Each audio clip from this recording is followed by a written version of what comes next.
கர்த்தாவே, உம்முடைய சமூகத்திலே வந்து உம்மை ஆராதித்து உம்மை பாடி மகிழ்ந்து உம்முடைய வார்த்தைகளை தியானித்து இந்த நேரத்திலே தகப்பனே ஆண்டவரே, நாங்கள் உம்முடைய செய்திக்காக நாங்கள் வந்திருக்கிறோம். நிச்சயமாக தாகமுள்ளவனுக்கு தண்ணீரை கொடுக்கிற தேவன், இன்றைய நாளிலே நாங்கள் தாகத்தோடு தேவையோடு வாஞ்சியோடு ஆண்டவரே பதிலுக்காக நாங்கள் வந்திருக்கிற வேளையிலே நிச்சயமாக உம்முடைய வார்த்தை ஒன்று எங்களுக்கு பதிலாக இருக்கிறபடினால் நீர் உம்முடைய வார்த்தையை அனுப்பி எங்களோடு பேசுவீர் என்று நாங்கள் விசுவாசிக்கிறோம். அதனாலே பேசுகிற உதடுகளையும் கேட்கிற செவிகளை நீர் ஆசீர்வதித்து நீர் ஒருவரே மகிமைப்படவும் நீர் பெருகவும் நாங்கள் சிறுகவும் எங்களை தரை மட்டும் நாங்கள் தாழ்த்துகிறோம். ஒவ்வொருவரையும் ஆசீர்வதியும், வந்த ஒவ்வொரு பிள்ளைகளையும் ஆசீர்வதியும், வராத ஒவ்வொருவரோடும் உடைய இரக்கம் கூட இருக்கட்டும். யாவையும் உடைய கரத்திலே தாழ்த்தி இயேசு கிறிஸ்து நாமத்தில் கேட்கிறோம். ஆமேன், ஆமேன், ஆமேன். நாங்கள் நின்ற வண்ணமாகவே ஆதியாகமம் 22ஆம் அதிகாரம், அதில் நாங்கள் 16லிருந்து 18 மட்டும் நாங்கள் வாசிக்க போகிறோம். நாங்கள் அடிக்கடி வாசிக்கிற பகுதி தான். ஆதியாகமம் 22ஆம் அதிகாரம், அதில் நாங்கள் 16லிருந்து 18 மட்டும் நாங்கள் வாசிக்க போகிறோம். நீ உன் புத்திரன் என்றும் உன் ஏகசுதன் என்றும் பாராமல் அவனை ஒப்பு கொடுத்து இந்த காரியத்தை செய்தபடியினால் நான் உன்னை ஆசீர்வதிக்கவே ஆசீர்வதித்து உன் சந்ததியை வானத்தின் நட்சத்திரங்களைப் போலவும் கடற்கரை மணலைப் போலவும் பெருகவே பெருக பண்ணுவேன் என்றும் உன் சந்ததியார் தங்கள் சத்துருக்களின் வாசல்களை சுதந்தரித்து கொள்வார்கள் என்றும் நீ என் சொல்லுக்கு கீழ்ப்படிந்தபடியினால் உன் சந்ததிக்குள் பூமியில் உள்ள சகல ஜாதிகளும் ஆசீர்வதிக்கப்படும் என்றும் என் பேரில் ஆணையிட்டேன் என்று கர்த்தர் சொல்லுகிறார் என்றார். ஆமேன். நாங்கள் யாவரும் அமர்ந்திருப்போம். கர்த்தருடைய பரிசுத்த நாமம் மகிமைப்படுவதாக. ஆமேன். இன்றைய நாளிலே நான் தெரிந்தெடுத்த ஒரு செய்தி, சோதனைக்கு பிறகு சத்ருவின் வாசலை சுதந்தரித்து கொள்ளுதல். நாங்கள் ஏற்கனவே பார்த்துருக்கிறோம். ஆனால் இந்த முறை நாங்கள் பார்க்குற காரியம் அந்த புத்தகத்தில் இருக்கிற அவ்வளவு சாரம்சங்களையும், அதாவது தீர்க்கதரிசியுடைய 1200 ஏறக்குறைய 1200 புத்தகங்கள் இருக்கிறது. அதில் உள்ள ஒவ்வொரு ரகசியங்கள் வெளிப்பாடுகளை நாங்கள் அறிய மாதத்தில் 3வது வாரம் நாங்கள் அதை பார்த்து வருகிறோம். முதல் வாரம் தீர்க்கதரிசியுடைய வாழ்க்கை வரலாறும், 3வது வாரத்திலே நாங்கள் செய்தியை முழுமையாக நாங்கள் ஞாயிறுகளில் பார்க்கக்குள்ள நாங்கள் அங்கே இங்கே போவோம்.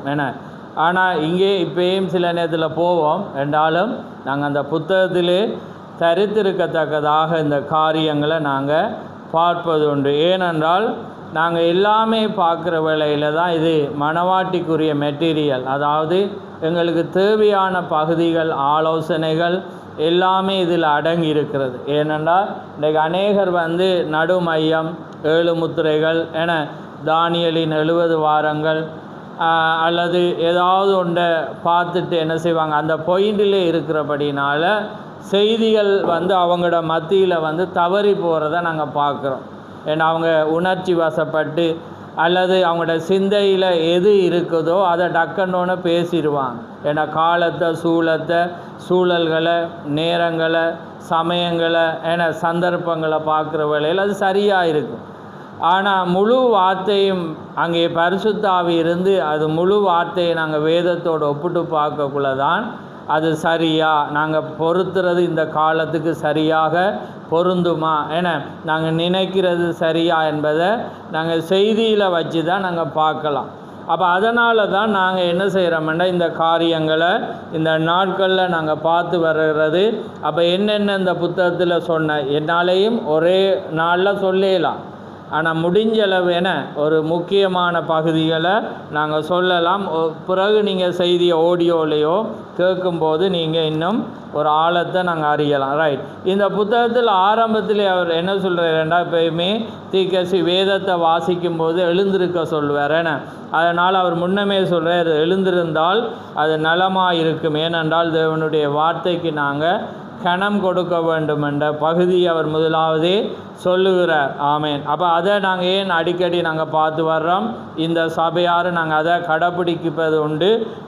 ஏனென்றால் தேவனுடைய வார்த்தையை நாங்கள் வாசிக்கும்போது கணத்தை கொடுக்க வேண்டிய ஜனமாக இருக்கிறோம். அடுத்ததாக ஒரு ஊழியக்காரனை குறித்து சொல்கிறார். அதாவது ஏறக்குறைய 75 ஆண்டுகளுக்கு முன்பாக அவரை குறித்து பேசப்பட்ட ஒரு காரியத்தை தீர்க்க சொல்கிறேன். அந்த மனிதனுடைய பேர் வந்து நான் நினைக்கிற மாதிரி மெக்காய் என்ற ஆர்தர் மெக்காய் என்ற ஒரு ஊழியக்காரனை குறித்து தீர்க்க சொல்லுகிறேன். நான் இதை ஓடருக்கு சொல்லணுமென்றதுக்காக நான் அதை தட்டி போகிறேன். அப்போ அந்த மனிதனை குறித்து அவர் சொல்கிறார் என்னென்னா, அவர் ஒரு ஊழியக்காரன், அவர் ஒரு சொப்பனம் கண்டாராம். அவர் சொப்பனம் காண்ற வேளையில் அவர் ஒரு பரலோகத்துக்கு போகிற மாதிரி.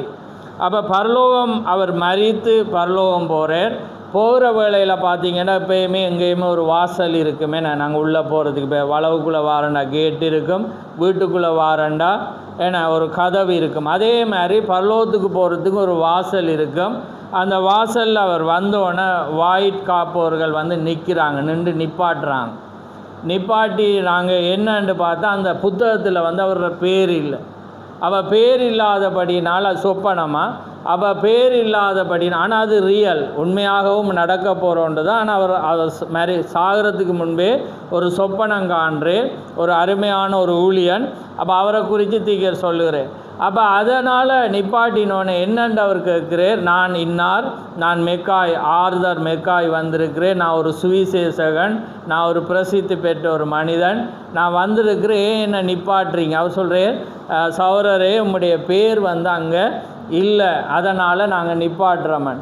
அவர் சொல்கிறேன், இல்லை நீங்கள் நல்லா பாருங்கள், நான் ஒரு சுவிசேஷகன், என் பேர் இல்லாமல் இருக்கையில் நான் அநேகரை நான் ராஜ்யத்துக்கு நித்தியத்துக்கு ஆத்துமாக்கள் ஆதாயப்படுத்திருக்கிறேன் என்றக்குள்ள அவங்க சொல்கிறாங்க, இல்லை உங்களோட பேர் இல்லாட்டி நீர் என்ன செய்யலாது உள்ள. அப்போ அவர் கேட்குற வேறொரு வழி இல்லையா? அப்போ வழி இல்லையாண்டக்குள்ள அவங்க சொல்கிறாங்க, வெள்ளை சிங்காசனம் ஒன்று இருக்கும், அங்கே நீர் முறையிடும், அங்கே கவனிக்கலாம். அப்போ பாருங்கள், எல்லாமே வேதத்தோடு ஒப்பிடப்பட்டது. ஏண்டா நாங்கள் இதில் மிஸ் ஆகினா எங்கே வருவோம்? வெள்ளை சிங்காசனத்தில் தான் அதில் திரும்ப நீதிபதி இருப்பார். யார்? இயேசு கிறிஸ்து இருப்பார். லோயஸ்மார் இருப்போம். அது நாங்கள் போயிருந்தால் நாங்கள் தான் அந்த லோயஸ்மார் இருப்போம், வழக்காடுகிறவங்க. அப்போ நாங்கள் நீதிபதியாகவும் இருக்கலாம், அதுக்கு மேலே எங்களுக்கு உயர் நீதிமன்றம் இருக்கும், அது இயேசு கிறிஸ்து அப்போ இருப்பான். அப்போ அவர் சொல்ல, ஐயோ நான் அங்கே போவிருப்பில்லை, ஏண்டா அதுக்கு முன்பு உபத்திரப்படணுக்குள்ளே நாங்கள் என்ன இழக்கப்பட்ட ஒரு இடத்துல இருக்கணும். பிறகு நியாயம் தீர்க்கிறேன்டா அது பொல்லாத ஒரு காரியமாக இருக்குது. அப்போ அவர் சொல்கிறார், இல்லை ஏதாவது ஒரு வேலையில் அவர் ஒரு வழியுமே இல்லை.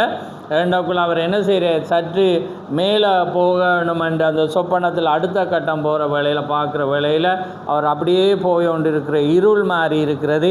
அதுக்கு பிறகு பார்த்திங்கன்னா ஒரு நல்ல ஒரு மகிமையான பிரசன்னம் உள்ள ஒரு வெளிச்சத்தை பார்க்குறேன். வெளிச்சத்தை பார்த்தோன்னே அங்கே மத்தியஸ்தத்தில் அங்கே தேவாதி தேவன் இருக்கிறார். அப்போக்குள்ளே அந்த தேவனிடத்தில் இருந்த ஒரு சத்தம் வருது. அந்த சத்தமானது அவர் சொல்கிறார், நீ அந்த கோட்டை தாண்டி நீ அங்கே வருகிறா,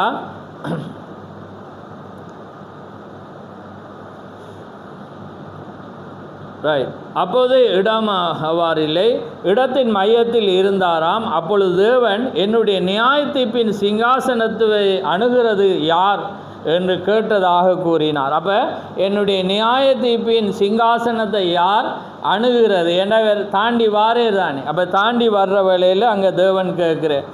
அப்பொழுது இவரோ, நான் ஆர்தர் மெக்காய், நான் அநேக ஆத்துமாக்களை ராஜ்யத்துக்கு ஆயத்தம் செய்ய அனுப்பப்பட்டிருந்த சுவிசேஷன் என்றார். அதற்கு அவர், உன்னுடைய பெயர் அந்த புத்தகத்தில் காணப்படவில்லையா என்று கேட்டார். அப்போ அங்கே தேவனிடத்திலேருந்து வருது, அப்போ உன்னுடைய பெயர் அங்கே இல்லையா? இவரோ இல்லையே என்றார். அதற்கு அவர், ஆகையால் நீர் என்னுடைய நீதிமன்றத்தில் முறையீடு செய்தாயா என்று கேட்டார். அப்போ அவர் கேட்குறார், என்னுடைய நீதிமன்றத்தில் நீ முறையிட்டியா?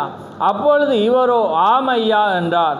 அதற்கு அவர், நீ நீதியை பெற்றுக்கொள்வீர், நான் என்னுடைய பிரமாணங்களை கொண்டு உன்னை நியாயம் தீர்ப்பேன். ஆறுதல் மிக்காய், நீ எப்பொழுதாவது ஒரு பொய் சொல்லியிருக்கிறாயா என்று கேட்குறேன். அப்போ அவர் கேட்குறேன், சரி நான் இப்போ வந்துட்டே தானே, நீ எப்பயாவது நீ பொய் சொல்லி இருக்கிறாயா என்று கேட்கக்குள்ளே அவர் சொல்கிறார், நான் பூமியில் இருக்கிற வேளையில் நான் நம்பிக்கொண்டிருந்தேன், நான் ஒரு பொய்யுமே சொல்லலண்டு.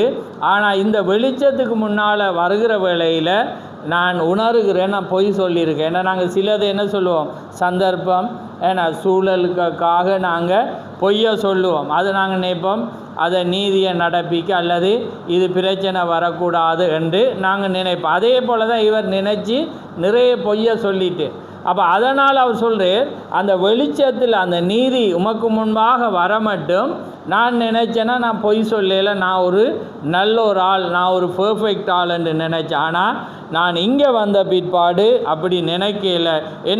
அவர் சொல்கிறார், அப்பொழுது அவர், நான் அந்த ஒளியில் நிற்கும் வரையில் நான் ஒரு நல்ல மனிதனாக இருந்தேன் என்றேன், நான் எண்ணியிருந்தேன் என்றார்.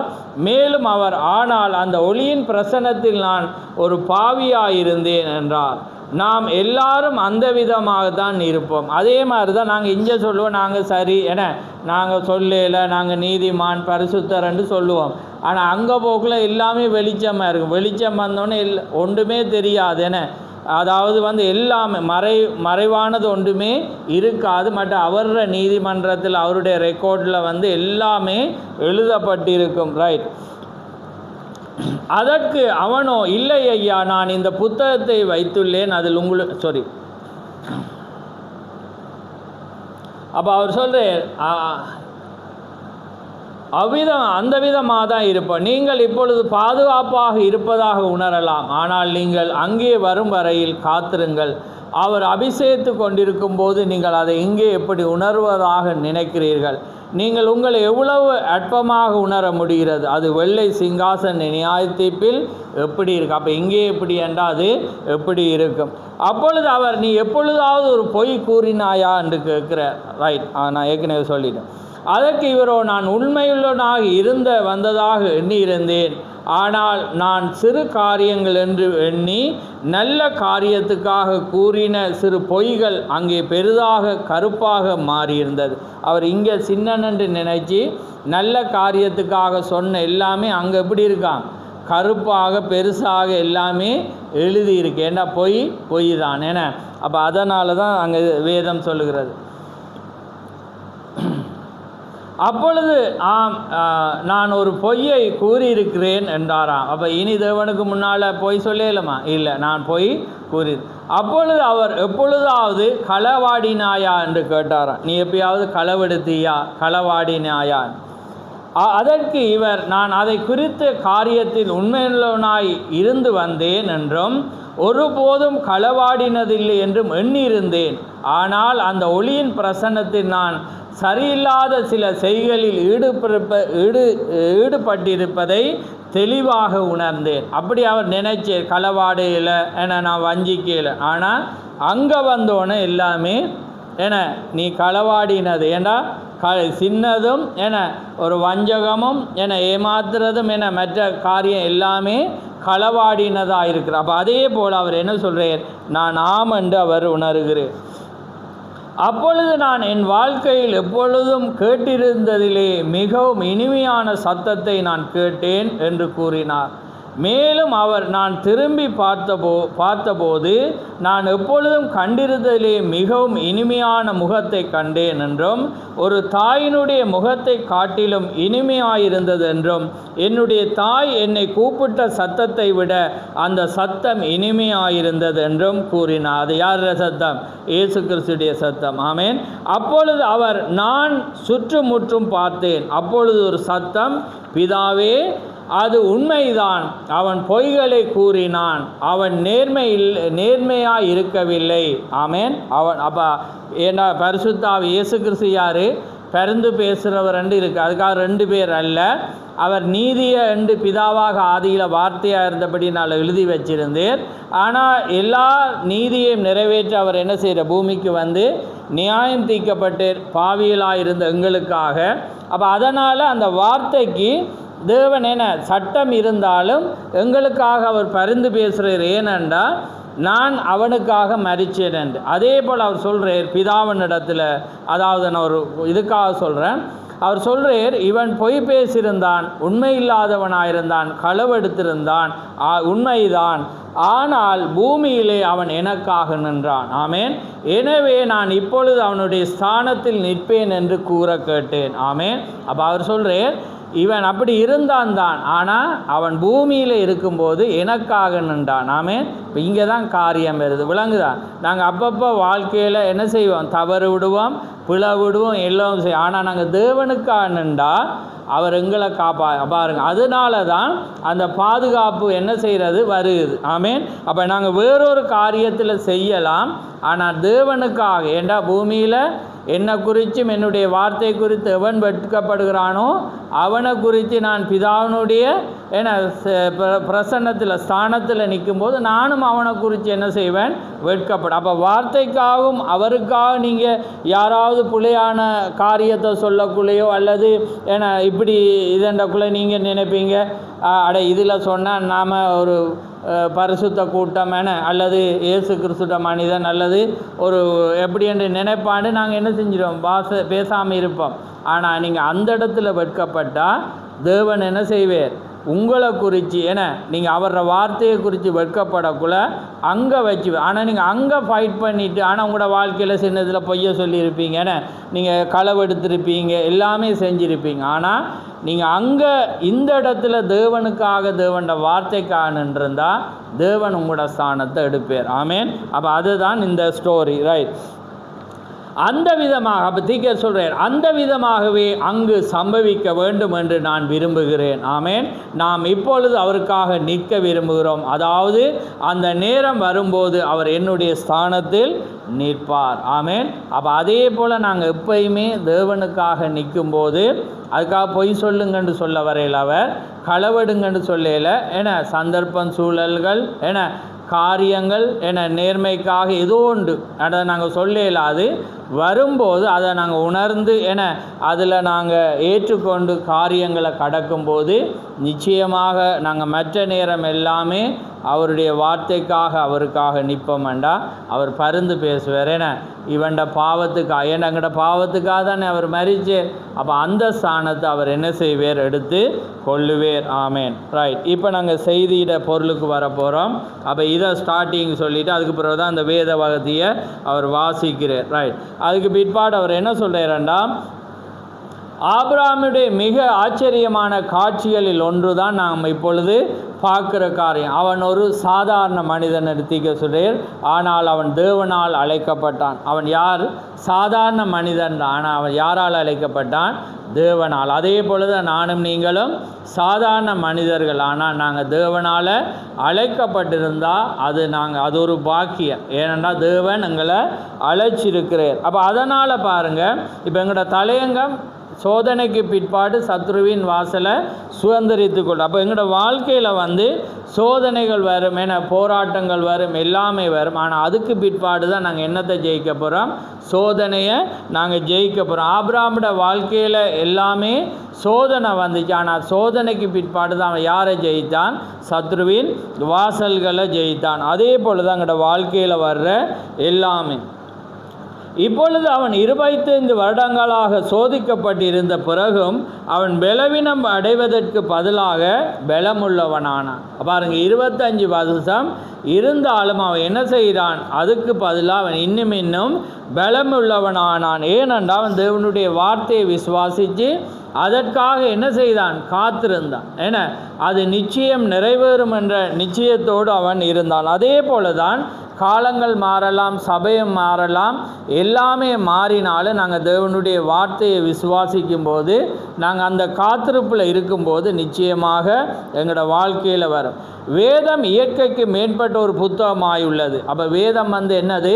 இயற்கைக்கு மேம்பட்ட ஒரு புத்தகம். இதை மற்றவங்களால் என்ன செய்யலாது?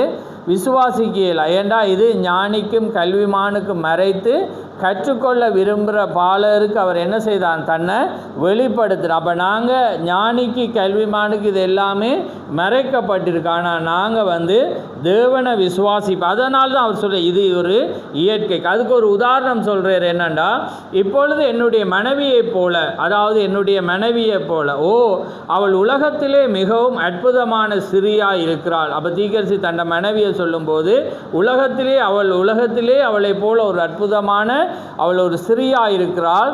நான் அவளை உண்மையாகவே நேசிக்கிறேன், அவள் என்னை நேசிக்கிறாள். எனவே நான் வீட்டிலிருந்து தூரமாயிருக்கும் போது அவள் அன்புள்ள பில், நான் இன்றிரவு பிள்ளைகளை படுக்க வைத்து விட்டேன், நான் இன்றைக்கு துணிகளை துவைத்து விட்டேன் என்று எனக்கு ஒரு கடிதம் எழுதுவாள். அவள் என்னவெல்லாம் செய்திருந்தாள் என்பதை எழுதுவாள்.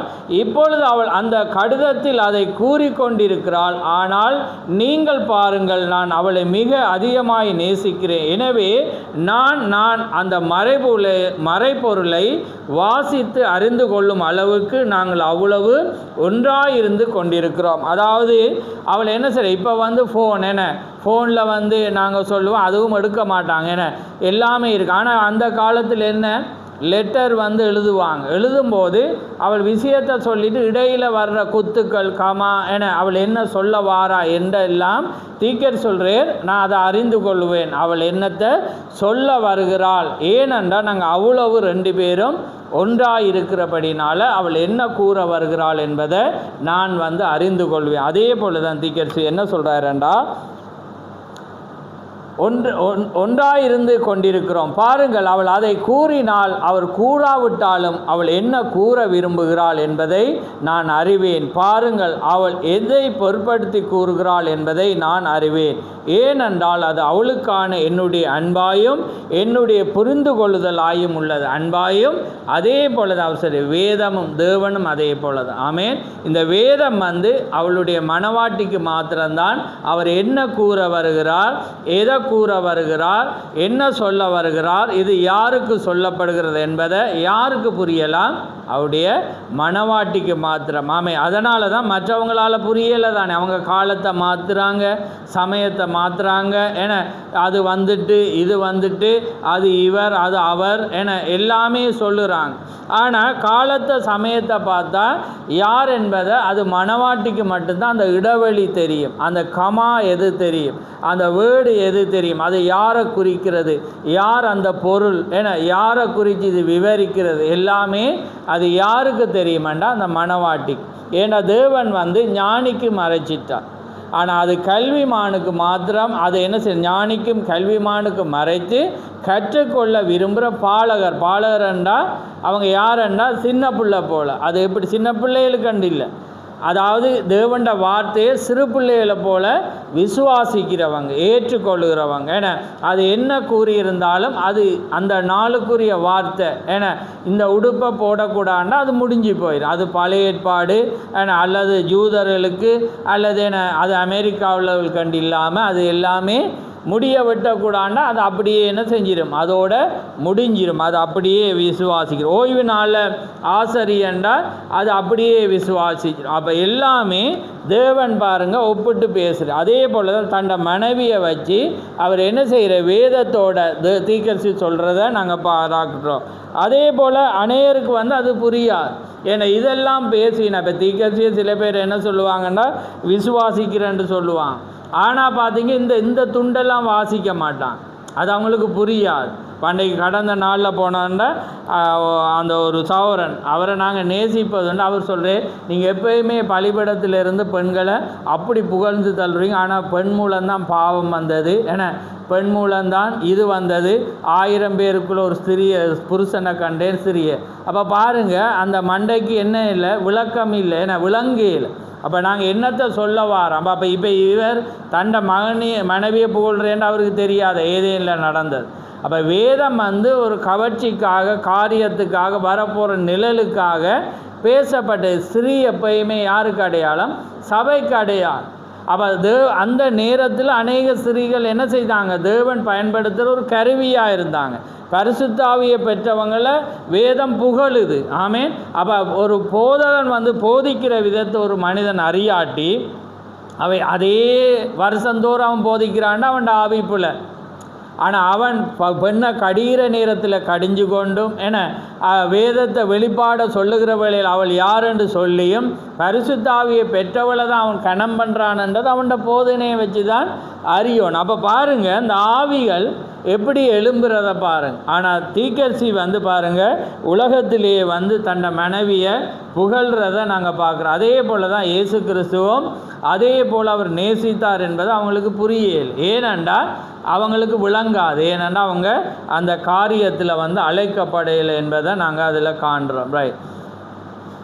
அப்போ அதையும் அவர் இந்த புத்தகத்தில் சொல்லி கொண்டு போகிறத நாங்கள் பார்க்குறோம். இப்பொழுது அந்த விதமான ஒரு சோதனை செல்லும்படி நீங்கள் ஒருபோதும் கேட்டுக்கொள்ளப்படவில்லை. அவர் அதை இப்பொழுது செய்கிறதும் இல்லை. அவர் மாதிரியை நிழலையும் அவர் என்ன செய்கிறார், காண்பிக்கிறார். அப்போ எல்லாமே இப்போ ஆபிரகாமு கொடுத்தது போல் எங்கட பிள்ளையை போய் கொல்லன்னு சொல்ல போகிறதில்லை. அது அந்த காலம். ஏன்னா அது காளைக்கு ஒப்பான காலம், ஏன்னா சிங்கத்துக்கு ஒப்பான காலம், ஏன்னா மனித முகம். ஆனால் இப்போ ஈகிள், ஏன்னா அது எல்லாமே தூரப்பார்வை, விசுவாசத்தினால் நாங்கள் ஒன்றை பெற்றுக்கொள்ளுகிற ஒரு காரியம். அப்போ இன்றைக்கு எங்களோட ஆவிக்குரிய விசுவாசத்தினால் வார்த்தையை நாங்கள் விசுவாசித்து அதன்படி நாங்கள் கடந்து போக வேண்டிய நேரமாக இருக்கிறது. கவனிங்கள், இப்பொழுது அவன் அங்கிருந்த ஒவ்வொரு கழுதையை கொண்டு ஈசாக்கை அப்போ என்ன செய்கிறான், ஆபிரகாம் இங்கே கொண்டு வாரேன். ஏனென்றால் அவன் ஒரு முன்னடையாளம். ஏன்னா அவன் மாமிச பிரகாரமான சந்ததிக்கு இஸ்ரவேலுக்கு அடையாளம்.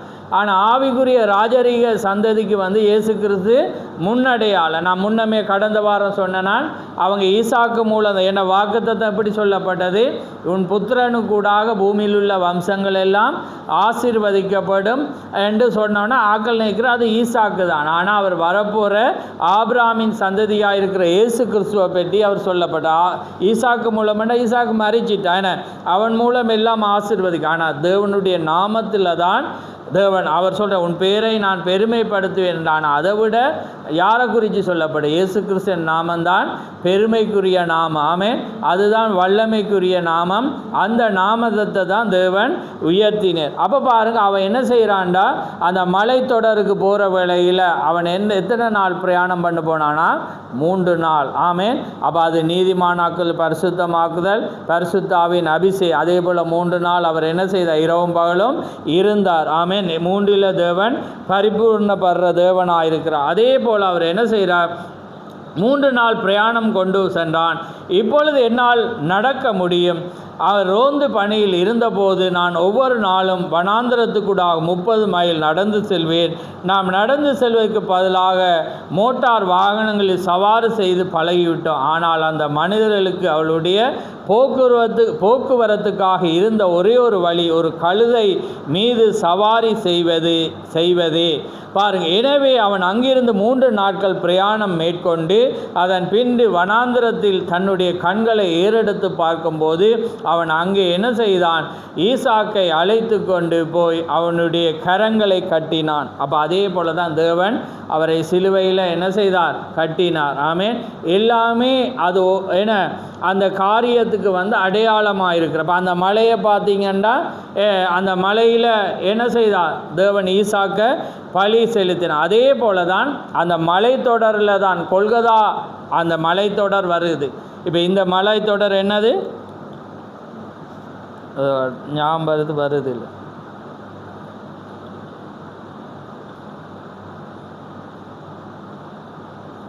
இதில் இருக்கும்பா என்ன மலைத்தொடர் பாருங்கள், எடுத்த வாசிங்க பாருங்கள்.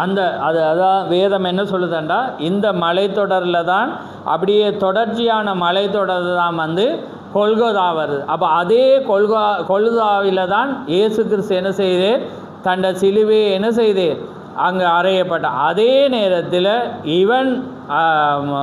இவனை பலியிடத்தின் அதே பலிபிட அடியில் தான் எருசலேம் தேவாலயம் கட்டப்பட்டது. பாருங்கள், எல்லாமே ஒரு அடையாளம். அப்போ தேவன் ஒரு காரியத்தை செய்யும்போது எல்லாமே என்னவாக இருக்கிறது? ஒழுங்காக தான் அது இருக்குது.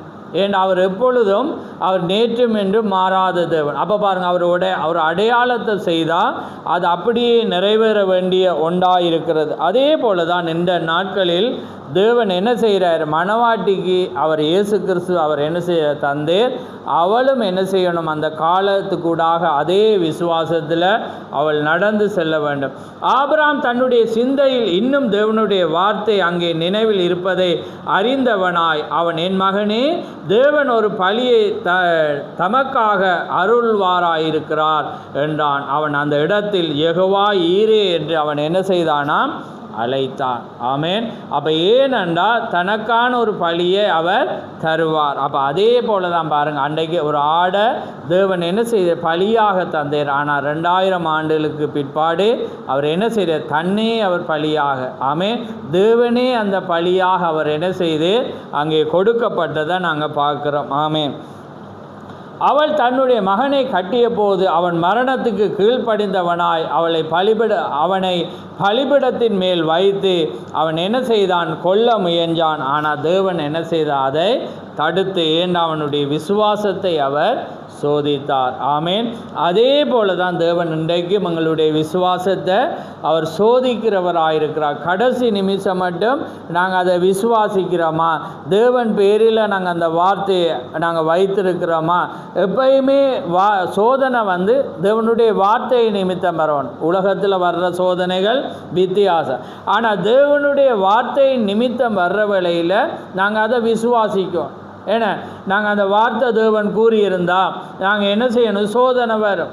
ஆனால் அந்த சோதனையை நாங்கள் என்ன செய்யக்கூடாது? மீறக்கூடாது. இப்போ ஓய்வு நாளை நாங்கள் ஆசரிக்கணும், பரிசுத்தமாக ஆசரிக்கணுமெண்டா இது ஓய்வு நாள் அல்ல. ஏன்னா கேட்குறவங்க குறைப்பிடிப்பாங்க. ஆனால் ஓய்வு நாள் என்பது இனி வரப்போகிறது. ஆனால் இதை ஒரு அடையாளமாக வச்சிருக்கிறேன் இலங்கை. ஏன்னா 8ஆம் நாள் ஞாயிற்றுக்கிழமை வரப்போகிற முதல் எண்ணாக இருக்கிறது. அவர் 8ஆம் நாள் தான் என்ன செய்தார்? உயிர்த்தெழுந்த. அப்போ உயிர்த்தெழுந்த நாளில் நாங்கள் ஆராதிக்கிறோம். அப்போ பரிசுத்த கூடுதலை என்ன செய்யணுமா? நாங்கள் கை கொள்ளணுமென்றக்குள்ள அதில் எங்களுக்கு பரிச்சவர் சோதனை வரும். அப்போ நாங்கள் எங்கே நிற்கணும்? வார்த்தையின் பேரில் நாங்கள் நிற்கணும். ஏன்னா இப்போ வேறு விஷயத்தில் வர சோதனையை நான் சொல்லலை. அப்போ அதான் திக்க சொல்கிறேன், வார்த்தை நிமித்தம் வரும் சோதனை, நிந்தை. அப்போ வார்த்தை நிமித்தம் எங்களுக்கு போராட்டம் வரக்குள்ள. இப்போ ஆபிரகாமுக்கு வந்தது எது நிமித்தம்? வார்த்தை நிமித்தம். தேவன் தான் சொல்கிறார் அதை போய் அவனை பலி செலுத்தன். அப்போ அது என்ன நிமித்தம்? யாராவது சொன்னாங்களா? அல்லது மழை வரணுமென்று இவனே தண்ட மகனை கொண்டு போனான், அது சோதனை அல்ல. ஏன்னா இவன் என்னது? தேவன் தான் அவனுக்கு சொன்ன மகனை பலி செலுத்து. அப்போ அது தேவனுடைய வார்த்தை. அப்போ வார்த்தை நிமித்தம் வர்ற நிந்தனை, வார்த்தை நிமித்தம் வர்ற சோதனை. அப்போ அதே போல் வேதத்தில் எழுதப்பட்ட ஒவ்வொரு வார்த்தை நிமித்தம் எங்களுக்கு சோதனை வர்ற வேளையில் நாங்கள் அதுக்கு என்ன செய்யணும்? கீழ்ப்படியணும். அப்போ கீழ்ப்படிஞ்சாதான் எங்களுக்கு ஒரு ஆசீர்வாதம். நீங்கள் அந்த நாட்காலியிலிருந்து எப்படி எழும்பி வர போகிறீர்கள்? எப்படி அந்த வலிப்பு நோயுள்ள குழந்தை குணமடைய போகிறது? அல்லது நீங்கள் அந்த நாட்காலியிலிருந்து நீங்கள் அங்கிருந்து எப்படி எழும்ப போகிறீர்கள்? ஒரு இருதய கோளாறுள்ள நீங்கள் எப்படி குணமடைய போகிறீர்கள்? காரியம் என்னவாயிருந்தாலும் தேவன் தமக்காக அருள அவர் வல்லவராயிருக்கிறார். அப்போ நாங்கள் நினைக்கக்கூடாது எப்படி அந்த நோயிலிருந்து நாங்கள் குணமாவோம், எப்படி அந்த நாட்காலியிலிருந்து நாம் குணமாவோம், எங்களுக்கு உடம்பு வியாதியாக இருக்கிறது அல்லது எங்களுக்கு வருத்தங்கள் இருக்கிறது, எப்படி நாங்கள் குணமடைய போகிறோம்னு நாங்கள் என்ன செய்யக்கூடாது? நாங்கள் சந்தேகப்படக்கூடாது. ஏண்டா உன் நோய்களெல்லாம் குணமாக்குற பரிகாரியான கர்த்தர் நானே, உன் நோய்களெல்லாம் நான் குணமாக்குறவர் என்று வேதம் சொல்லியிருந்தால் அது வாக்குத்தத்தம். அப்போ அவர் தமக்கான ஒரு பலியை அவர் என்ன செய்வாராம்? அவர் அருளுவார், அவர் எங்களுக்கு கொடுப்பார். ஏன் அவர் யெகோவா ஈரேயாக இருக்கிறார். ஆமேன். அப்போ அதே போல தான் இன்றைக்கு நாங்கள் என்ன செய்யணும்? அந்த வார்த்தையை நாங்கள் அப்படியே விசுவாசிக்கணும். ஆனால் இன்றைக்கு ஜனங்களுக்கு அது அந்த விசுவாசம் இல்லை. என்னால் இயலாது, அதனால் வர இயலாது. ஏன்னா அவங்க வர முன்பே வியாதியை வரமுன் காப்போம்ன்ற மாதிரி பொதுவான வரைவுகள் இது மாதிரி அவங்க வரமுன் காப்போம்ன்ட்டு அப்படி. ஆனால் தேவண்ட காரியத்துக்கு அப்படி இல்லை. நாங்கள் விசுவாசத்தில் வரோம். மற்றதுக்கு வேணுமெண்டா வரமுன் காப்போம்ன்ட்டு ஏன்னா நீங்கள் இருங்க ஏன்னா. ஆனால் மற்றதுக்கு எல்லாமே நாங்கள் என்ன செய்கிறோம், முன் ஆயத்தங்களை செய்து முன் காரியங்களை செய்து எங்களுடைய ஃபெசிலிட்டிக்கு ஏற்ற மாதிரி எங்களோட வசதிக்கு ஏற்ற மாதிரி எங்களோட உடம்புக்கு ஏற்ற மாதிரி நாங்கள் சூழலை என்ன செய்கிறோம், அமைத்து கொள்கிறோம். ஆனால் தேவனுடைய காரியத்துக்கு நாங்கள் என்ன சொல்கிறோம், இயலாது. ஏன்னா அதனால் நாங்கள் வரையலான்ற ஒரு காரியத்தில் நாங்கள் என்ன செய்வோம், பேசுவோம். ஆனால் தேவனுடைய வார்த்தை அப்படி அல்ல. தீர்க்க தேவன் தமக்கான ஒரு பழியை அவர் காத்து. அப்போ விசுவாசம் இருந்தால் அந்த மனிதன் அந்த சாக்கு போக்கை என்ன செய்ய மாட்டான், சொல்ல மாட்டான். நினைவிருக்கட்டும், அவர்கள் எவ்வளவுதான் உடன்படிக்கையில் இருந்தாலும் அவன் விருத்தசனம் பண்ணப்பட்ட ஒரு யூதன் என்று காண்பிக்க முடிந்தாலும் அவன் எவ்வளவுதான் ஒரு நல்ல நபராயிருந்தாலும் எனக்கு கவலை இல்லை. அந்த அடையாளம் இருந்தாலொழிய அந்த உடன்படிக்கை யாவும் ரத்து செய்யப்பட்டிருக்கும். அப்போ அதான் திகசுரேர்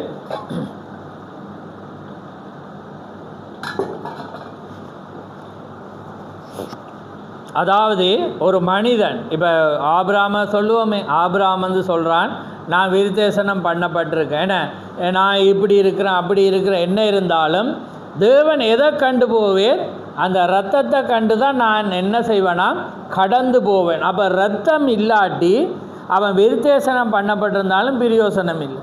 அதே போல் தான் தீர்க்கதரிசி என்ன சொல்கிற வரேன், நீங்கள் ஞானஸ்நானம் எடுத்திருக்கலாம், ராப்போஜனம் பெற்றிருக்கலாம், அல்லது எதை செய்திருந்தாலும் உங்களுக்கு இரத்தம் இல்லாட்டி தேவன் என்ன செய்வார், அந்த அடையாளத்தை கண்டு கடந்து போயிடுவீர். அப்போ அந்த இரத்தம் எங்களுக்கு அடையாளம். அப்போ இன்றைக்கு தேவன் எதை ஒரு அடையாளமாக வச்சிருக்கிறேன், பரிசுத்த ஆவியை. என எபேசியர் 4:30 என மீட்கப்படும் நாளுக்கென்று முத்திரையாக கொடுக்கப்பட்ட பரிசுத்த ஆவியை துக்கப்படுத்தாதிருங்க. அப்போ மீட்கப்படும் நாளுக்கென்று முத்திரையாக கொடுக்கப்பட்டது என்ன, பரிசுத்த ஆவி. அப்போ ஞானஸ்தானம் அப்படி என்றால் என்ன, அடையாளம். ராப்போஜனம் என்றால் என்ன, ஒரு அடையாளம். ஆனால் ராப்போஜனம் என்ன ஆயிருக்கு, ஒரு புதிய இரத்தத்தினாலாகிய புதிய உடன்படிக்கை. ஆனால் அதை பெறுறதுனால நாங்கள் போயிடலாம். ஆனால் பரிசுத்த ஆவி இருந்தால் நாங்கள் இழக்கப்பட்டு போவோம். அப்போ ஏன் நாங்கள் ராப்போஜனம் எடுத்த வாஞ்சிக்கிறோம், அது தேவனுடைய வார்த்தை, வாக்கு தத்தம். நாங்கள் பரிசுத்த ஆவியை பெற்றபடினால அது ஒரு காரியம். அதனால் நாங்கள் வாஞ்சிக்கிறோம். ஏன் சபைக்கு போக வாஞ்சிக்கிறோம், அது ஒரு வாஞ்ச பரிசுத்த ஆவியினுடைய தாகம். ஏன் அங்கே பரிசுத்தவான்கள் வருவாங்க, தேவன் தன்னுடைய வார்த்தையை பேசுவேர், ஏன்னா அது தாகம். அப்போ ஆனால் அது இல்லாட்டி என்ன செய்யும், இதெல்லாமே வரா. இதெல்லாம் இப்போ பாவத்திட தன்மைகள் போய் பேசுகிற களவெடுக்கிற மாதிரி இந்த பரிசுத்தாவிட தன்மைகள் தான் தீர்க்கதரிசி பேசுகிற வரங்கள் இருக்கும். ஏன்னா அந்நிய பாஷை இருந்தால் அது பரிசுத்தாவிடைய ஒரு தன்மை வரம். ஏன்னா அதே நேரம் என்ன அன்பு இருக்கும். அப்போ அவனுக்கு பரிசுத்த ஆவி இருந்தபடியே தான் அன்பு இருக்குது. ஏன்னா அவன் கீழ்ப்படுகிறான், அவனுக்கு பரிசுத்த ஆவி இருக்கப்படியே அது இருக்குது. சபை கூடுகிறத விடாமல் இருக்கான், பரிசுத்த ஆவி இருக்கபடியே செய்ய. ஆனால் பரிசுத்த ஆவி என்பது தேவனுடைய முத்திரை. ஆமேன். அது அவருடைய ஆவியாக இருக்கிறது. அவருடைய ஆவியை பெற்றவன் இதெல்லாம் செய்வான். விளங்குதா? இப்போ பெந்தகோசை சொல்லுது என்ன, இப்போ அந்நிய பாஷை இருந்தால் தான் அது பரிசுத்த ஆவி. அப்போ அது ரிஜெக்ட் பண்ணணும். ஏன், அவன்கிட்ட மற்றது இல்லை. பரிசுத்த ஆவி என்பது தேவனுடைய ஆவி. அது என்ன செய்யும், இந்த நாளுக்குரிய வார்த்தையை விசுவாசிக்க. அதை நாங்கள் கடந்த நாளில் பார்த்தோம். தீர்க்கதரிசி அடிக்கடி சொல்கிறேன், ஏன்னா நான் ஒரு காலத்தில் வரங்கள் என்னட்டே வரம் இல்லை என்று நினைச்சேன். ஏன்னா அந்நிய பாஷை பேசும்போது அவர் பார்த்து இவங்ககிட்ட பரிசுத்த ஆவி இருக்குது, எங்கிட்ட இல்லைண்டு. ஆனால் காலம் கடந்து போக்கில் அவர் சொல்கிற அன்பு தான் பரிசுத்த ஆவி. ஆனால் காலம் கடந்து தேவன் வெளிப்படுத்துகிறார் என்ன, இந்த நாளுக்குரிய வார்த்தை. ஏன்னா இந்த செய்தி தான் பரிசுத்த ஆவி, பரிசுத்த ஆவியாக இருக்கிறது. அப்போ இன்றைக்கு ஒரு மனிதன் தேவனுடைய வார்த்தையை அவிசுவாசிச்சுட்டு என்னட்ட வரம் இருக்கண்டா அவனை ஏற்றுக்கொள்ள இயலுமா? இல்லை. அவன் என்ன சொல்கிறான், ஒருவன் தேவனுடைய ஆவியை பெற்றவன் என்றாவது ஒரு வரங்களை பெற்றவனாண்டு இருந்தால் நாங்கள் சொல்லி அந்த வார்த்தைகளை அவன் ஏற்றுக்கொள்ள கடவன். ஏன்னா அப்போ பவுல் ஞானஸ்தானத்தை பேசியிருக்கிறான், நாங்கள் வரங்களை பெற்றிருக்கிறோம், ஆவியை பெற்றிருக்கோம்டா. பவுல் என்ன சொல்கிறான், இந்த வரங்களையோ நீ பரிசுத்த ஆவியோ தேவன் ஆவியை பெற்றிருந்தால் நாங்கள் பேசினதை அவன் ஒத்துக்கொள்ள கடவன். தேவனுடைய கட்டளைகள் என்று ஒத்துக்கொள்ள கடவன் என்று அவன் எழுதியிருக்கிறான். அப்போ ஞானஸ்தானத்தை ஒரு கட்டளையாக கொடுத்துருக்கு. அப்போ ஸ்தாபனம் ஏற்றுக்கொள்ளலே. ஆனால் நாங்கள் நினைக்கலாம் அவங்க பரிசுத்த ஆவியை பெற்றிருக்கிறாங்க. இல்லை, தேவண்ட வரத்தை கொண்டு தேவண்ட ஆவியை கொண்டு தான் செய்கிறாங்க, அது மாற்றில். ஆனால் அவனுக்குள்ள அது இல்லை, அவன் இழக்கப்பட்டவன். ஆனால் அதனால் நாங்கள் அவனை என்ன செய்யலாது, நம்பலாம். அன்றைக்கு நாங்கள் பார்த்தோம், மோசையுடைய மந்திரவாதிகள் என்ன செஞ்சாங்க, அற்புதங்களை செஞ்சாங்க.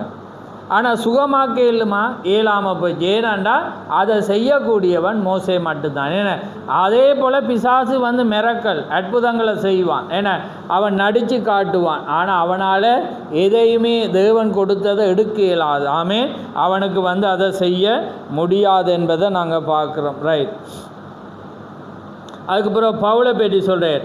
பவுல் வந்து பாருங்கள், இந்த காரியங்கள் எதுவுமே என்னை தொல்லைப்படுத்துறது இல்லை. அவன் சொன்னான், லாபமோ நஷ்டமோ உயர்வோ தாழ்வோ தேவனுடைய அன்பை விட்டு நம்மை பிரிப்போம். அதே மாதிரி தேவனுடைய வார்த்தைக்கு முன்பாக வரும்போது உயர்வோ தாழ்வோ பணமோ எதுவுமே என்ன செய்யக்கூடாது, எங்களை அவரை விட்டு பிரிக்கக்கூடாது என்று திகழ்ச்சார்.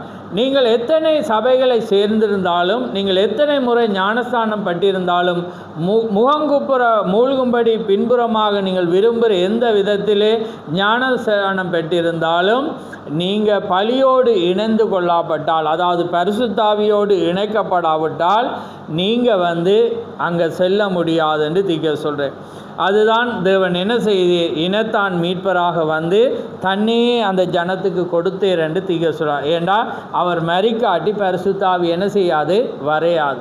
அப்போ அவர் மரிச்சு மேலே போன பிற்பாடு பரிசுத்தாவி அருளப்பட்டு என்ன செய்யுது, உங்களையும் என்னையும் அது ஒன்றாக இணைச்சிச்சு. ஆரம்பத்தில் பிதாவையும் குமாரனையும் அதை என்ன செஞ்சிச்சு, இணைச்சிச்சு.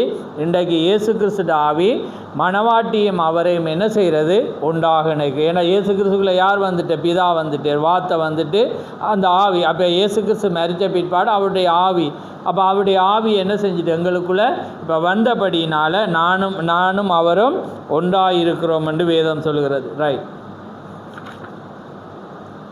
அதுக்கு பிற்பாடு இங்கே சொல்கிறேன், பிரஜாதி இனம் போலியான பக்திக்கு கீழாக ஒரு பரிசுத்த மனிதனின் சிலையை பணிந்து கொள்ள வேணுமென்று அங்கே கொடுக்கப்பட்டது. ஆனால் அன்றைக்கு எபிரேய பிள்ளைகள் என்ன செய்யலையா, அதை அந்த சிலையை வணங்கலை. ஏன்னா அது புறஜாதி தேசத்தில் இருந்தாங்க.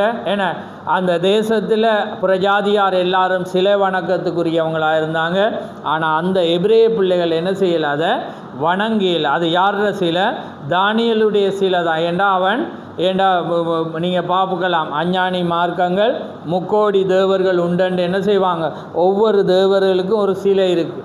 ஒவ்வொரு தேவர்களை அவங்க என்ன செய்வாங்க, வணங்குவாங்க. அவங்களுக்கு ஒரு கடவுள் இல்லை. ஏன்னா அப்போ அதே போல் அந்த பாபிலோன் கலாச்சாரத்தில் வருகிற வேளையில், தானியேலை பார்க்குற வேளையில் அவன் இயற்கைக்கு மேம்பட்ட ஒரு மனிதனாக இருந்தான். ஏன்னா அவன் என்ன செஞ்சான், இவன் கண்ட சொப்பனத்தை இவன் சொல்லாமலே அவன் கொண்ட சொப்பனத்தையும் சொல்லி அதில் அர்த்தத்தையும் அவன் என்ன செஞ்சான், சொன்னான். சொல்லக்குள்ள அப்போ அது யாரால் முடியுமென்று அவனே சொல்கிறான். அந்த ராஜா, இது தேவண்ட ஆவியை பெற்றவனால் மாத்திரம் சொல்லலாம், இவனுக்குள்ள தேவர்களுடைய ஆவி இருக்குன்னு சொல்லி தான் அவன் என்ன செய்கிறான்டா, தானியேலுடைய சிலையை செஞ்சு என்ன செய்கிறான், பாபிலோன் எங்கும் வைக்கிறான். ஏன்னா அவங்களுக்கு பழக்கம் தானே, ஒவ்வொரு ஆளை இப்போ தமிழ் கலாச்சாரத்தில் பாருங்களேன், ஒவ்வொரு மனிதர்கள் செத்துட்டு அவங்களோட சிலையை என்ன செஞ்சிருவாங்க, வச்சிருவாங்க. ஏன்னா அதுக்கு பிறகு காலப்போக்கில் ஏன்னா விபுலானந்தராக இருக்கலாம், அவங்களா இருக்கலாம், அவங்க ஏன்னா அவங்கள பிள்ளைகள் போய் வணங்குற மாதிரி செய்கிற மாதிரி வச்சிருவாங்க. காலப்போக்கில் அது கடவுளாக மாறிடுவாங்க. அது வந்து தமிழர்களுடைய காரியம். ஆனால் கடவுள் என்பவர் வந்து சிருஷ்டிகர். ஏன்னா அவர் ஜீவன் உள்ளவர், அவர் ஒருவர் தான் இருக்கையிலும். அப்போ தானியேலை வச்சோன்னே இதை வணங்காட்டி நீங்கள் கொல்லப்படுவீங்கன்றக்குள்ள சாத்ராக் மேசாக் ஆபேத்நேகு வந்து யார், உண்மையான ஜூதர்கள். அவங்களுக்கு தெரியும் என்ன என்று உனக்கு வேறு தேவர்கள் உண்டாயிருக்காங்க, இது ஒரு தேவர். ஆனால் அவர் சொல்லிடுறேன், நான் மட்டும்தான் தேவர். ஆமே, நான் மட்டும்தான் தேவன், என்ன என்று உனக்கு யாருமே இருக்கல. அப்போ பாருங்கள், செய்தது வந்து அவனுடைய தீக்கர்சியை தான். ஏன்னா ஆனால் அவங்க அப்படியா இருந்தாலும் அவங்க வணங்கல். அப்போ இன்றைக்கு பாருங்கள், புது நம்ம என்ன தீக்கர்சியை கடவுளாக கும்பிட்றவன்டா அவனை எங்கே போய் சொல்கிறேன். ஏன்னா அவன் உண்மையான யூதனாக இருந்தால் செய்வானா, இயேசு கிறிஸ்துவை தவிர வேறொரு தேவர்கள் இல்லை, அவரோட கடவுள் இல்லைண்டா தீக்கர்சி இன்றைக்கு வணங்குறாங்க தானே, வணங்கலுமா. அவர் ஏன்னா அற்புதங்களை செய்தீர், மரித்தவங்களை உயிரோடு எழுப்பினேர், இருதயத்தை சொன்னேர். ஆனால் அவருக்குள்ளே கடவுள்ற ஆவி இருந்துச்சு, ஆனால் அவர் கடவுள் அல்ல. ஆமென். அதே போல் தானியேல் வந்து இருதயத்தில் இருந்ததை சொன்னான், ஏன்னா அற்புதம் செய்தான், அவன் சொல்ல முதலே இவன் விடைய சொன்னான், அது எல்லாமே நடந்துச்சு. அதுக்காக அவன் கடவுளா? இல்லை, கடவுள்ற ஆவி அவனுக்குள்ளே இருந்துச்சு. அதே போல் தான் கடவுள்ற ஆவி எங்களுக்குள்ளே இருந்தால் நாங்களும் செய்யலாம். அதுக்காக நாங்கள் வணக்கத்துக்குரியவர்கள் அல்ல, நாங்கள் கடவுள் அல்ல. அப்போ அது நடந்துச்சு. ஆனால் அவங்க வார்த்தைக்கு உண்மையாக இருந்தாங்கன்னு சொல்கிறேன். அதே போல் அடுத்த சொல்கிறேன், மோசையை சொல்கிறேன். மோசையை வந்து யம்ரேக்கு முன்பாக நின்றான் அந்த போலி பாவியான விசுவாசிகள். ஆனால் தேவன் சொல்கிற பிரிஞ்சு வான்று அவன் பிரிஞ்சு வந்தான், ஏண்டா அவன் வார்த்தைக்காக நின்றான் என்று தீர்க்கதரிசி சொல்கிறத நாங்கள் பார்க்குறோம். அடுத்தது வந்து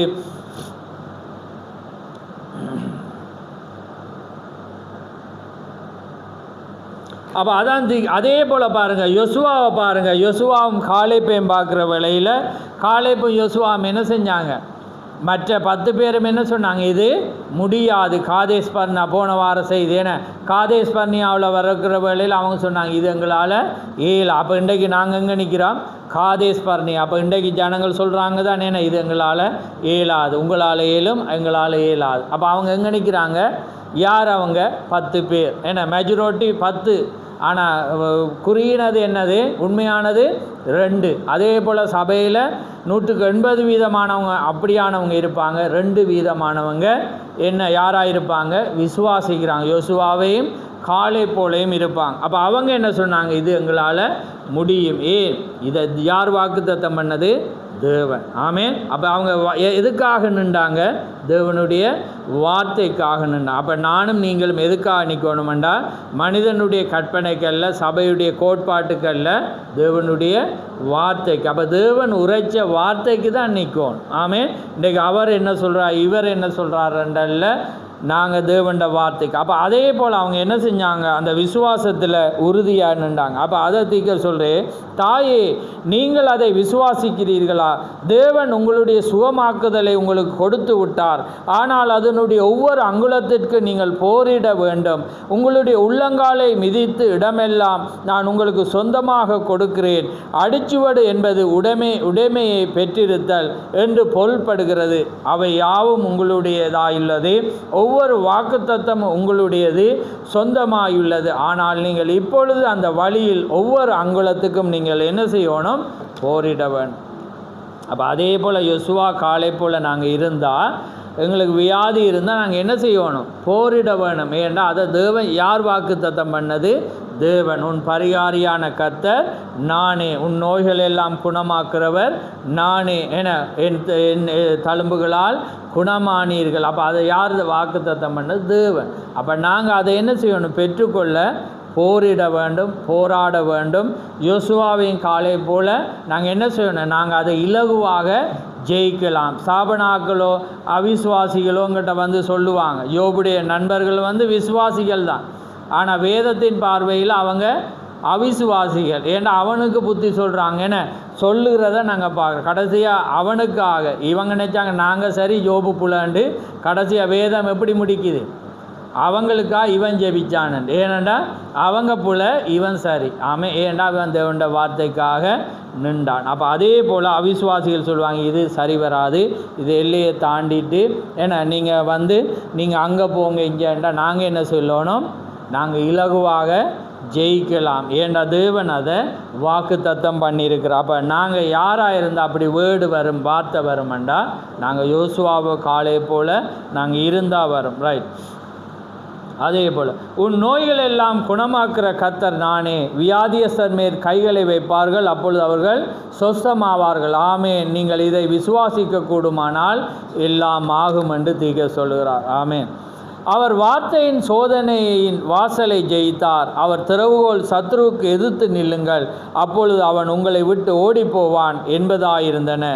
அவர் அவை எல்லாவற்றையும் ஜெயித்து விட்டார். ஒவ்வொரு சுகவீனத்தையும் அவர் ஜெயித்து விட்டார். ஏன்னா அது இறந்த காலம். ஏன்னா உன் நோய்கள் எல்லாம் குணமாக்குற கர்த்தர் நானே. அப்போ அவர் ஏற்கனவே அதை என்ன செஞ்சிட்டு, அவர் வர முன்பே அவர் அந்த வாக்குத்தத்தை தந்துட்டு, இப்போ அவர் ஏற்கனவே ஏறக்குறைய 2000 ஆண்டுகளுக்கு முன்பாக எங்களுக்கு செஞ்சும் விட்டுட்டார். ஏன்னா அப்போ நாங்கள் என்ன செய்யணும்? நாங்கள் விசுவாசிக்க வேண்டிய ஜனமாய் இருக்கிறோம். ஆமேன். அப்போ அதனால் பாருங்கள், நாங்கள் தேவனுடைய ஒவ்வொரு வார்த்தை, அவர் சத்ருவினுடைய ஒவ்வொரு வாசலையும் நாங்கள் ஜெயங்கொள்ள வேண்டும். அவர் இந்த சந்ததிக்கு அவர் என்ன செஞ்சிருக்கிறார்? அதை வாக்கு தத்தமட்டுக்கு எபிரேயர் 13:8 அவர் நேற்றும் என்றும் மாறாதவராயிருக்கிறார். அப்படியானால் அவர் அன்றைக்கு அவர் செய்திருப்பாரானால் இன்றைக்கும் அவர் செய்கிற தேவனாயிருக்கிறார். அப்போ பாருங்கள், இது ஒரு சிறு புத்தகம்தான். அப்போ அதனால் வார்த்தையின் நிமித்தம் வரும் சோதனை, வார்த்தை நிமித்தம் வரும் நிந்தனை என்றும் ஒரு தலையங்கம் இருக்குது. இது சோதனைக்கு பிறகு சத்ருவின் வாசலை ஜெயித்துக்கொள். அப்போ எங்களுக்கு வருத்தம் இருக்கும், அது சோதனை. ஆனால் நாங்கள் தேவனோட வார்த்தையை எப்பயுமே நாங்கள் விசுவாசிச்சிருந்தால் தேவன் அதை எங்களுக்கு குணமாகும். அதே போல் எங்களோட வாழ்க்கையில் பல போராட்டங்கள் தேவைகள் பிரச்சனைகள் இருக்குது. ஆனால் தேவன் ஒவ்வொரு அங்குலத்தையும் நாங்கள் ஒவ்வொரு நிமிஷமும் அதை நாங்கள் விசுவாசிக்கிறோமா என்பதை அவர் பார்ப்பேன். ஆமேன். அந்த நிச்சயம் எங்களுக்கு பூரணமாகிற வேளையில் தான் கடைசியாக சத்ருவும் தோற்று போவான், நாங்கள் ஜெயிப்போம். ஆனால் எங்களோட விசுவாசம் அந்த அளவுக்கு வளராட்டி தேவனால் கொடுக்கலாம். ஆமேன். அப்போ தேவனுக்கு நாங்கள் என்ன செய்யணும்? ஜெயிக்கணுமெண்டா எங்களுக்கு சோதனை வரும். அப்போ அந்த சோதனை எல்லாமே நாங்கள் ஜெயிக்கணும். அப்போ அதுதான் ஆபிரகாமுக்கு. ஆபிரகாமுக்கு சோதனை வந்துச்சு. அந்த சோதனையை அவன் என்ன செஞ்சான்? இலகுவாக ஜெயித்தான். அவன் பதறினான்னு இருக்கா? இல்லாட்டி மனைவிக்கு பதறினானா? இல்லை, அவன் எதையுமே செய்யலை. அவன் ஈஸியாக செஞ்சுட்டு போனான். அவன் கேட்குறான், கட்டை இருக்குது, நெருப்பு இருக்குது, ஆனால் தகன பலிக்கான பலி எங்களுக்குள்ள அவன் என்ன சொல்கிறான் பாருங்கள். முதலே அவன் சொல்கிறான், கர்த்தர் தனக்கான தகன பலியை பார்த்து கொள்ளுவார். ஆமேன். அப்போ அந்த விசுவாசம் அவனுக்கு இருந்துச்சு. ஏன்னா அவர் ஏதாவது ஒன்றை செய்வார் என்ற நிச்சயத்தோடு. அது மாத்திரமல்ல, அவன் கீழே அவனோட வந்த வேலைக்காரரை விட்டுட்டேன மேலே போக்குள்ள அவன் அங்கே உண்டு வசனம் சொல்கிறான். என்ன வசனம்? என்ன சொல்கிறான்? ஆமேன், நானும் பிள்ளையாண்டானும் திரும்பி வருவோம், நீங்கள் இங்கேயே காத்திருங்க. அப்போ பாருங்கள், அவனுடைய விசுவாசத்தை பாருங்கள். அப்போ அவன் அவனுக்கு ஒரு நிச்சயம் இருக்குது. அதை அவன் வார்த்தையாக பேசிக்கொண்டு போனான். நான் நிச்சயமாக நானும் பிள்ளையாண்டானும் திரும்பி வருவோம். போக்கு மகண்ட சொல்கிறான், தகன பலிக்கான பலியை கர்த்தர் பார்த்து கொள்ளுவார். ஆமேன். அவர் எல்லாமே பார்த்துக்கொள்ள. அதனால தான் அவன் யெகோவா ஈரே என்று வச்சான். அதே போல் இன்றைக்கு அதே யெகோவா ஈரே எங்கள் மத்தியில் இருக்கிறார். ஆமேன். அப்போ நாங்கள் செய்ய வேண்டிய ஒரே ஒரு காரியம், வார்த்தையை விசுவாசிக்கணும். ஆமேன். வேதத்தை வாசிக்கணும். வார்த்தை தெரிஞ்சால் தான் எங்களுக்கு நிச்சயம் வரும். அப்போ அவர் எல்லாமே செஞ்சிருக்கிறார். அதனால தான் நாங்கள் மறிப்போம்ண்டா ஒன்றுமே செய்யலை. அது எழுதப்பட்ட ஒன்றாயிருக்கு. ஆனால் நாங்கள் அதை குறித்து பயப்படாத வண்ணம் அந்த காலங்களில் எங்களோட ஆத்துமாக்களை நாங்கள் என்ன செய்யணும்? தேவனுக்கும் நேராக திருப்பி கொண்டு தேவன் எங்களுக்கு வச்ச வாக்கு தத்து, அதாவது தேவன் வச்சு எங்களுக்கு என்னத்துக்கு வச்சிருக்கிறேன்? நாங்கள் சுவிசேஷத்தை சுவிசேஷத்தை சொல்ல எல்லா மீது விழுந்த கடமை. அப்போ நாங்கள் அவங்களுக்கு சொல்லி, அப்போ நாங்கள் பார்க்கக்கூடாது, நாங்கள் இப்படி இருக்கிறபடினால சொல்ல அவங்க எங்களை திரும்பிப்பான். அதெல்லாம் காரியமில்லை. அவனை அந்த வார்த்தையை ஒரு நாள் என்ன செய்யும்? நியாயம் தீர்க்கும். அப்போ நாங்கள் என்ன செய்யணும்? தேவண்ட வார்த்தையை சொல்வது எங்களோட கடமையாக இருக்கிறது. என் ஆவியும் மனவாட்டியும் வாய் என்கிறார்கள். அப்போ நாங்கள் ஆவியும் மனவாட்டியாக இருந்தால் நாங்கள் அவனுக்கு சொல்லி தான் ஆகவன். அவன் கேட்குறானோ இல்லையோ, கேட்ட ஆசீர்வாதம் இல்லாட்டி நியாய தீர்ப்பு. அதனால் கர்த்தர் தாம் உங்களை ஆசீர்வதிப்பாராக. நாங்கள் யாவரும் தலைகளை தாழ்த்துவோம். நன்றி ஆண்டவரே, நன்றி கர்த்தாவே, மகு சோத்திரம் சோத்திரம் ஆண்டவரே, சர்வலவரே மகு கோடான கோடி சோத்திரம் அப்பா. பிதாவே மகு சோத்திரம் ஆண்டவரே, ஜீவனுள்ளவரே மகு சோத்திரம் சோத்திரம் சோத்திரம். மகா பரிசுத்தமுள்ள பிதாவே, இந்த மகிமையான நேரத்துக்காக மகு சோத்திரம். ஆம் கர்த்தாவே, இந்த மகிமையான நேரத்திலே சோதனைக்கு பிற்பாடு சத்ருவின் வாசல்களை சுதந்திரித்து கொள்ளுதல் என்ற செய்தியை இன்றைய நாளிலே நாங்கள் ஒப்பிட்டு பார்க்கவும், அது எங்களுடைய வியாதிகளோடும் எங்களுடைய தேவைகளோடும் ஒப்பிட்டு பார்க்கவும் நீர் எங்களுக்கு கொடுத்த அந்த ஸ்லாக்கியத்துக்காக உமக்கு ஸ்தோத்திரம். ஆம் கர்த்தாவே, ஆண்டவரே, உம்முடைய வார்த்தையின் பேரிலே நாங்கள் வைக்கும் அந்த விசுவாசத்தை நீர் கனம் பண்ணுகிற தேவன். அந்த வண்ணமாக ஆபிரகாமுடைய வார்த்தையை விசுவாசித்த வேளையிலே அவன் இலகுவாக ஈஸியாக அதை மனவேதனையோடையோ அழுகையோடையோ போராட்டங்களோடு செய்யாத வண்ணம் தன்னுடைய பிள்ளையாக இருந்தாலும் அதை குறித்து கவலை கொள்ளாமல் கர்த்தர் தகன பலிக்கான ஒரு ஆட்டை பார்த்து கொள்வார் என்ற வண்ணமாக அந்த நிச்சயத்தோடு நீர் சொன்ன வார்த்தையை அவன் கை கொண்டு வந்தான்.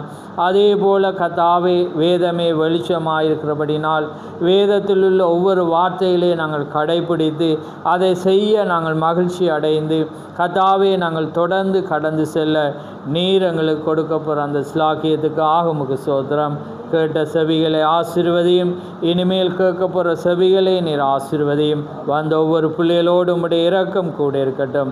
யாவே உம்முடைய கரத்தில் ஒப்பு கொடுத்து இயேசு கிறிஸ்துவின் நாமத்தில் கேட்கிறோம். ஆமேன், ஆமேன். என் ஆத்துமாவே கர்த்தரை ஸ்தோத்திரி, என் முழு உள்ளமே அவருடைய பரிசுநாமத்தை ஸ்தோத்திரி. என் ஆத்துமாவே கர்த்தரை ஸ்தோத்திரி, அவர் செய்த சகல உபகாரங்களையும் மறவாதே. ஆமேன், ஆமேன். கர்த்தர் தாம் உங்கள் ஒவ்வொருவரையும் ஆசீர்வதிப்பாராக.